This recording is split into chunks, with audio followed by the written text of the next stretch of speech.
GND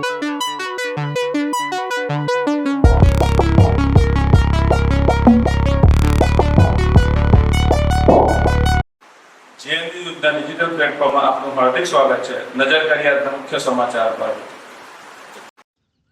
નમસ્કાર દર્શક મિત્રો, તમે જોઈ રહ્યા છો જીએનડી ન્યૂઝ અને હું છું ધ્રુતિ પરમાર. ધારી બગસરા રોડ ઉપર ફરતા સિંહનો વિડીયો થયો વાયરલ. વન વિભાગની બેદરકારીને લઈને હવે વન્ય પ્રાણીઓ રસ્તા ઉપર કે ગામડાઓમાં. વન વિભાગનું કહેવાતું પેટ્રોલિંગ માત્ર કાગળ ઉપર જ. લોકોમાં થતી ચર્ચા મુજબ આ પેટ્રોલિંગના ખર્ચાઓના વાઉચર ક્યાં ઉતરતા હશે?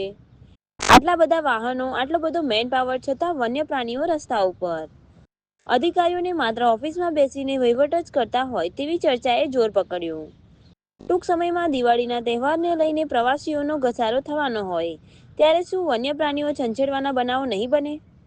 જય હિન્દ, જય ભારત.